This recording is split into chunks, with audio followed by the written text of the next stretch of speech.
Promotions day today. I'm going to clean out. It's actually Aaron just got to do these minor things. And I wanted to point out that I am not an environmentalist, even though my carbon footprint is smaller than nearly every environmentalist carbon footprint out there on account. I did not have kids. I'm a minimalist. I never bought the new iPhone like you environmentalists. Like, I'm a go. I'm practical. That's why it's cheap. That's how that's how you're an environmentalist.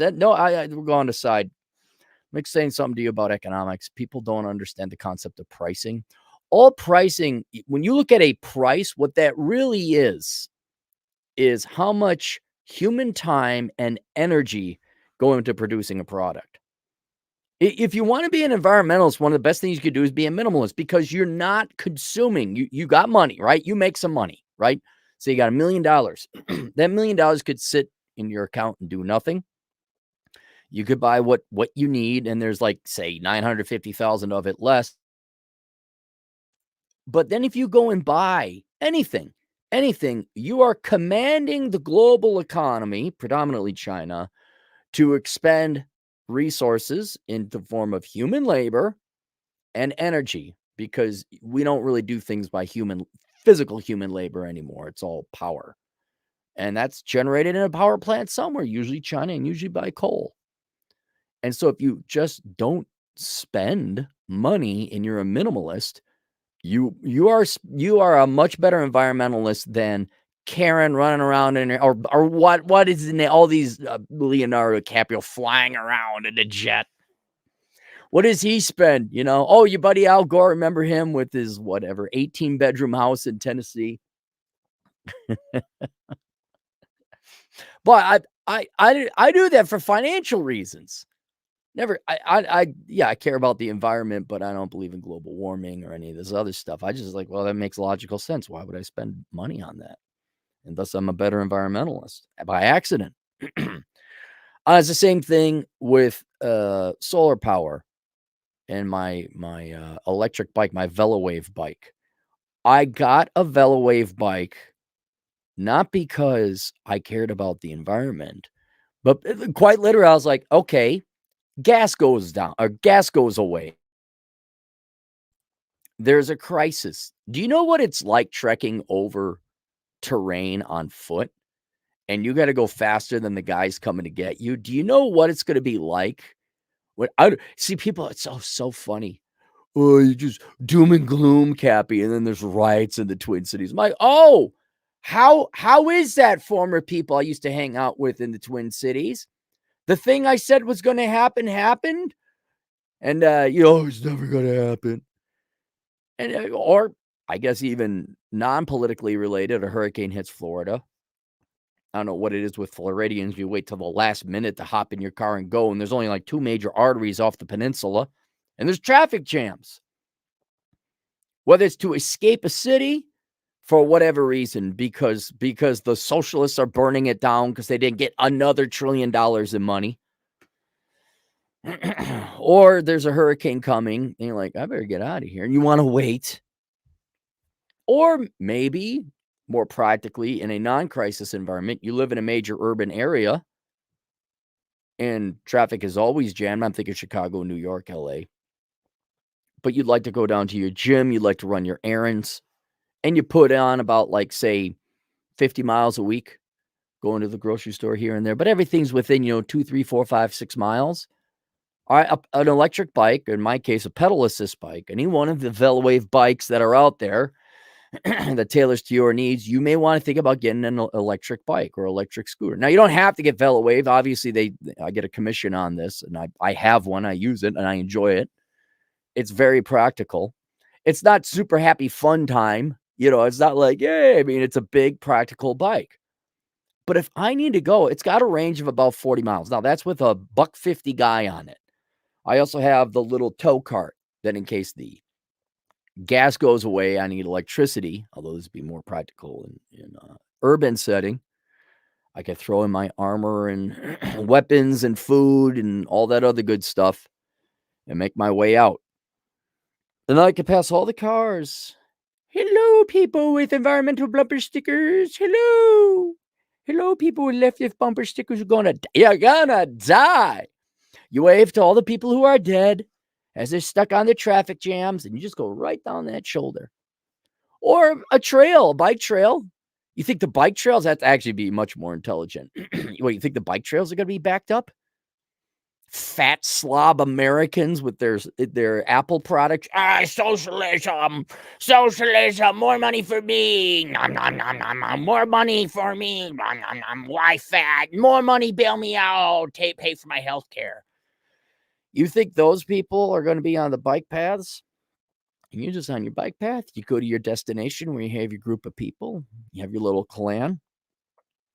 And you have two choices. You got to be at least, I'd say 150 miles away from a major city, which is 3 days drive on a power assisted bike, pedal bike, because it goes about 40 miles. Different models go different distances. But you think about that. Okay, you got to make it 150 miles. Now you could pedal bike that if you're in good enough shape. You could pedal bike it in a day and a half. It'd be a pretty bad first day, but you could do it. But if you got a pedal assist, you just go. Maybe you got to make it 300 miles. Who knows how far you got to go? You get there. Oh, they destroyed this too. I got to go another 100 miles. Well, wouldn't it be easier if you had some kind of pedal assist bike, something powered, electric bike that doesn't rely on gas?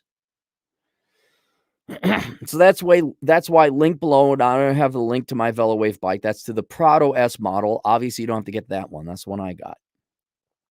But I also linked to a Jackery 1000. What's a Jackery 1000? Well, the Jackery 1000 is a solar panel. It's a mobile it looks like a little water cooler, but instead of drinks in it, it's batteries. And you take your solar panels, you plug it in, it charges that up. Then you got about 1,000 watts, 1,000-hour watts. You could charge up your electric bike. You can charge up your phones. You should all have radios, walkie-talkies. You could charge up whatever it is that's critically important. You got lights. You're not living in the dark anymore. That was my electric backup for the house until I got solar panels. And even then, who knows? Solar panels may not work one day, or I don't know.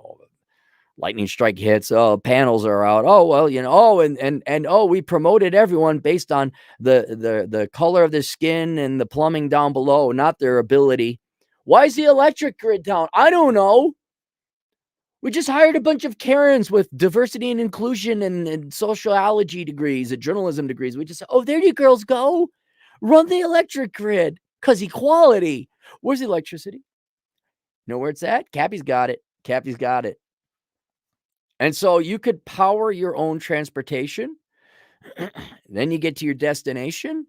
And you know what? You're not living in the dark. Why? Because you got a Jackery 1000. Oh, isn't this nice being the new rich? Isn't this fancy? Meanwhile, everyone in San Francisco is dead. Seattle, dead. All dead. All dead in Kimura. No, I get that one. Chicago, dead. New York, dead. Baltimore, dead. You just sit there with your s'mores, a little campfire. You got lights on. Hopefully you have someone to take shifts. Hopefully there's at least 3 of you so everyone could get 8 hours sleep. Rotating shifts. You all got your little bike trailers in tow. And then you just wait 5-6 months and hey, let's go back and live in a huge ass mansion on the lake. Why? Because they're gonna die. They're all dead. And you go back oh, look at this. A big house on the lake with solar panels. Used to belong to some rich environmentalists who put little solar panels up there, but then blew $10 million in resources, polluting the environment further. We're going to live in this dead guy's house. And that's how Cappy sees the post-apocalyptic world, at least anyway. That'd be funny. Almost comical. I don't think it's going to go that way. But you stand a lot better. Look, you're all worried about, oh my God, the collapse. What have you done? I'll tell you this, you're always worried about, oh, well, what measures have you taken to ensure and inoculate against this?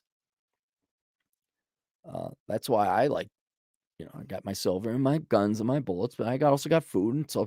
And then after you got that, people are like, oh my God, did you the world could collapse? I'll probably be okay. Won't be as fun. I mean, really, you think about it, I'll still go hike. Maybe I don't ride motorcycle because there ain't any oil being refined. All right, well, I'll go hike. I'll get my VeloWave bike. I'll still eat. I'll have maybe I gotta go hunt some venison and all that. Everyone's going on a diet. I'll be okay. Tell me how this is different. I'll probably die of a heart attack earlier because they won't be able to make statins. Don't email me. Okay, self-declared doctor who watched the podcast once about statins. Okay.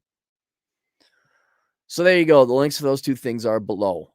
They go well together because your VeloWave bike will need a source of energy down the road.